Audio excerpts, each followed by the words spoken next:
स्वागत है आप सभी का। बच्चों, आज हमें बात करनी है 16.4 disorders of digestive system. Digestive system में जो बीमारी होगी उसके बारे में हमें डिस्कस करना है। Got it? तो स्टार्ट करते हैं आज का topic, that's we called disease of digestive system. इसमें फर्स्टली हम एक काम करते हैं, हम एनसीईआरटी में जो चीज़ें दी हैं पहले वो पढ़ लेते हैं और बाद में हम एक्स्ट्रा बात करते हैं। Got it? जो एक्स्ट्रा क्वेश्चन आ सकते हैं ओके इस डिसऑर्डर्स के बारे में तो हम बाद में डिस्कस करेंगे। पहले हम एनसीईआरटी क्या कहती है वो बात करते हैं। सो एनसीईआरटी कहते हैं inflammation of intestinal tract is the most common elements due to the bacterial और द वायरल इन्फेक्शन। इन्फ्लेमेशन कब होता है? जब बॉडी में कुछ चीज़ एबनॉर्मल हो जाती है। ओके तो यहाँ पे इन्फ्लेमेशन हुआ of the intestinal tract, specially यहाँ पे इन्फ्लेमेशन जो होगा ये किसका होगा? इंटेस्टाइनल ट्रैक्ट का होगा। ओके इन्फ्लेमेशन में एक सूजन सी आ जाती है, वो एरिया स्वेल हो जाता है। So inflammation of the intestinal tract, specially intestinal tract जो है वो इन्फ्लेम हो चुका है। अब क्यों हो चुका है?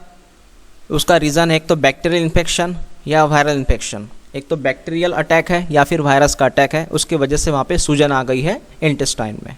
Okay next, infection also cause by parasite. Infection parasite की वजह से भी होता है और ये जो पैरासाइट्स रहते हैं ये मैक्सिमम अटैक करते हैं इंटेस्टाइन पे, क्योंकि पैरासाइट को रेडीमेड फूड मिल जाता है वहाँ से।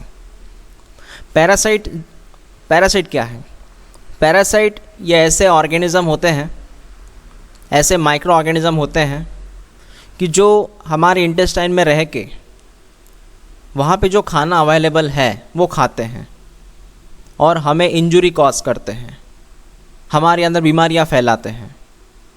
मतलब फ़ायदा उनका, नुकसान हमारा, वो है पैरासाइट्स है। तो पैरासाइट मतलब ऐसे ऑर्गेनिज़म जो हमारे अंदर रह के हमारा ही फूड खा के ओके हमें डिसीज़ कॉज करते हैं, वो पैरासाइट हुए। अब ये जो पैरासाइट्स हैं जो स्पेशली इंटेस्टाइन में पाए जाते हैं उसमें कौन कौन आता है? उसमें स्पेशली वॉर्म्स ज़्यादा आते हैं। वॉर्म एक कृमि रहता है ना, एक थोड़ा बड़ा सा रहता है ये वॉर्म्स। इसमें आपने पढ़ा भी होगा स्कूल में। तो वॉर्म जो रहते हैं वो कुछ इस तरह रहते हैं। Okay we call it worm. अब इसमें टाइप आते हैं अलग अलग, उनके अकॉर्डिंग उनका शेप कैसा है, उनका स्ट्रक्चर कैसा है। तो अलग अलग वॉर्म है, tape worm, round worm, thread worm, hook worm, pin worm. तो जैसे उनका स्ट्रक्चर रहेगा, उनका शेप रहेगा, वैसे उनको नाम दिए गए हैं। ओके यस, हम सब पढ़ेंगे इनके बारे में जब हम ह्यूमन हेल्थ डिसीज जब चैप्टर पढ़ेंगे तब इन वॉर्म्स के बारे में इंफॉर्मेशन लेंगे और एनिमल किंगडम में भी हम इनके बारे में पढ़ेंगे। ओके नेक्स्ट बात करते हैं अभी। तो पैरासाइट की वजह से बीमारी हुई, उसके बाद में पैरासाइट के बाद जो बैक्टीरिया है, वायरस है, उसके वजह से भी बीमारी हुई। कौन कौन सी बीमारी होती है?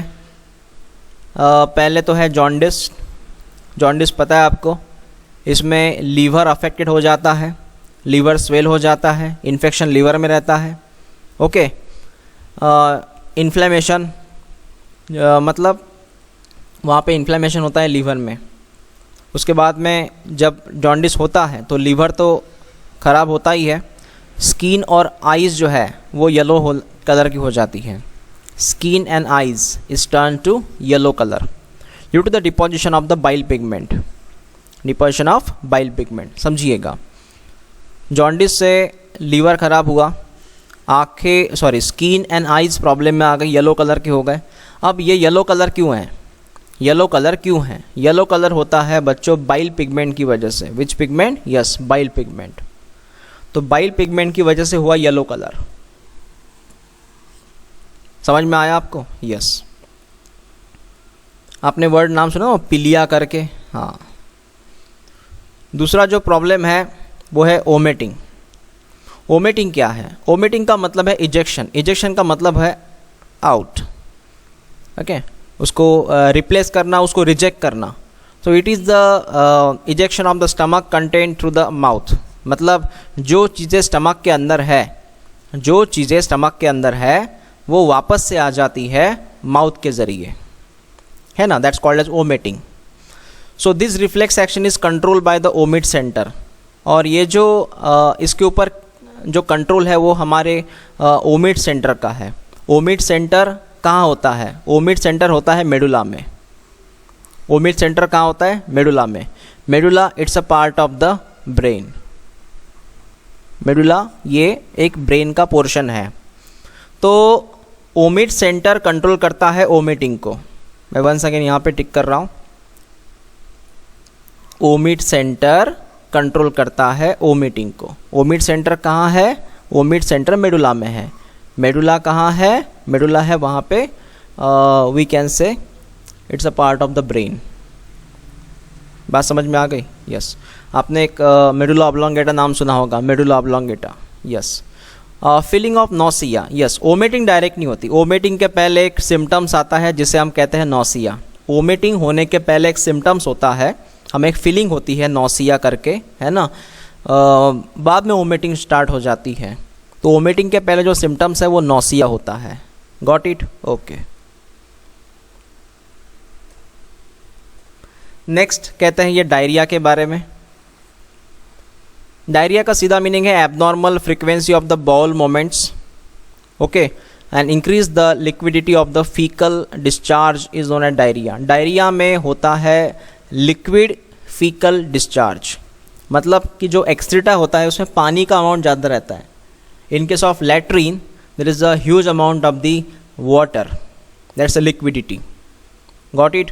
क्यों? क्योंकि उसमें बॉवेल मोमेंट ख़राब हो चुकी है। ये जो बॉवेल मोमेंट होती है ये हमारे इंटेस्टाइन की मोमेंट है। बॉवेल मोमेंट्स जो है वो इंटेस्टाइन की मोमेंट है, वो थोड़ा एबनॉर्मल हो चुका है और उसी की वजह से मैक्सिमम लिक्विड जो है वो शरीर के बाहर निकल रहा है, ओके। और ऐसे केस में डिहाइड्रेशन होने के चांसेस ज़्यादा रहते हैं। डिहाइड्रेशन मतलब शरीर के अंदर पानी की कमी, दैट्स डिहाइड्रेशन। और ये डायरिया होने से क्या होता है? It reduce the absorption of food. मैंने आपसे कहा था एब्जॉर्प्शन के वक्त कहा था कि एब्जॉर्प्शन अगर जब डायरिया होता है तब फूड एब्जॉर्ब कम होता है। यस, जो एब्जॉर्प्शन है ना वो कम होता है ड्यूरिंग डायरिया, क्योंकि वहाँ पे इंटेस्टाइन प्रॉपर काम नहीं करते। दैट्स अ रीज़न, ठीक है। नेक्स्ट, कॉन्स्टिपेशन जो है वो डायरिया के अपोजिट है। कॉन्स्टिपेशन में there is a no moments of the excreta, okay, there is a no activity of defecations. मतलब कॉन्स्टिपेशन में होता क्या है? कॉन्स्टिपेशन में पहले इनका ये क्या कहते हैं देखिए। In constipation the faeces are return within a rectum. मतलब रेक्टम में ही जो है, रेक्टम के ही अंदर ही फीसेस रहते हैं, रेक्टम के अंदर फीसेस रहते हैं, okay, as the bowel movements occur irregularly. क्योंकि ये जो रेगुलरिटी है वो डिस्टर्ब हो जाती है। यस, एक्सक्रीटा रिमूवल की जो रेगुलरिटी है वो डिस्टर्ब हो जाती है, वो इरेगुलर हो जाती है, ओके। और वो जो एक्सक्रीटा है वो रेक्टम में ही एज इट इज़ कुछ दिनों के लिए रह जाता है। इसमें पानी की कमी जो है वो एक रीज़न है, ओके। तो कॉन्स्टिपेशन के बाद हम बात करते हैं इनडाइजेशन के बारे में। Indigestion, in this condition the food is not properly digested. इसमें फूड जो है वो प्रॉपरली डाइजेस्टेड नहीं होगा, फूड प्रॉपर डाइजेस्ट नहीं होगा। And to feeling of fullness, हमें एक ऐसी फीलिंग होगी कि फुलनेस मतलब पेट भर गया, हमारा पेट हमारा भर गया है, ओके, क्योंकि पूरी तरह से डाइजेशन नहीं हो पाया है। So the cause of indigestion are inadequate enzyme secretion. अब देखिए डाइजेशन क्यों नहीं हुआ? डाइजेशन क्यों नहीं हुआ?